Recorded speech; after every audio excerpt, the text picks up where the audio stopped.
UPI unified payment interface. இந்த UPI வழியாக மணி transaction பண பரிவர்த்தனை நடைபெறும் சதவீதம் இந்தியாவில் 83% அதிகரித்துள்ளதாக ரிசர்வ் பேங்க் ஆஃப் இந்தியா சமீபத்தில் ஒரு ப்ரெஸ் நோட்டில் சொல்லியிருக்காங்க.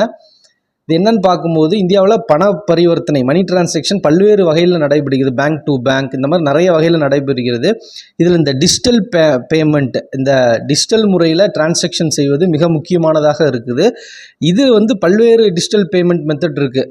RTGS, NEFT, UPI, IMPS, credit card, debit card, இந்த பல்வேறு முறைகளை பின்பற்றி இந்த டிஜிட்டல் பேமெண்ட் டிரான்சாக்ஷன் செய்யப்படுகிறது. இதில் இந்த யூபிஐ இந்தியாவோட யூனிஃபைடு பேமெண்ட் இன்டர்ஃபேஸோட இந்த டிரான்சாக்ஷன் மெத்தட் சமீபத்தில் அதிகமான வளர்ச்சியை கண்டு வருகிறது.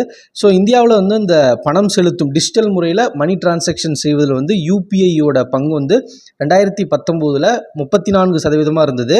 அதுவே 2024 83% அதிகரித்துள்ளது.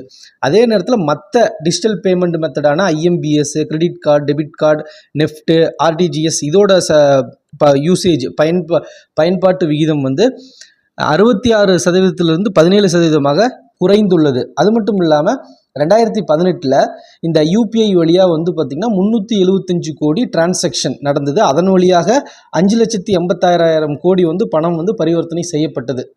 அதுவே 2024 17,221 கோடி டிரான்சாக்ஷன் நடைபெற்று அதன் வழியாக 246.83 லட்சம் கோடி ரூபாய் பரிவர்த்தனை நடந்ததாகவும் இந்த ரிசர்வ் பேங்க் ஆஃப் இந்தியா குறிப்பிட்டிருக்காங்க. ஸோ இதன் வழியாக என்னென்னா இந்தியாவில் டிஜிட்டல் பேமெண்ட் இந்த டிரான்சாக்ஷனில் யூபிஐயோட பங்கு யூபிஐ வழியாக மணி டிரான்சாக்ஷன் நடக்கிறது 83% அதிகரித்துள்ளதாக ரிசர்வ் பேங்க் ஆஃப் இந்தியா குறிப்பிட்டிருக்காங்க.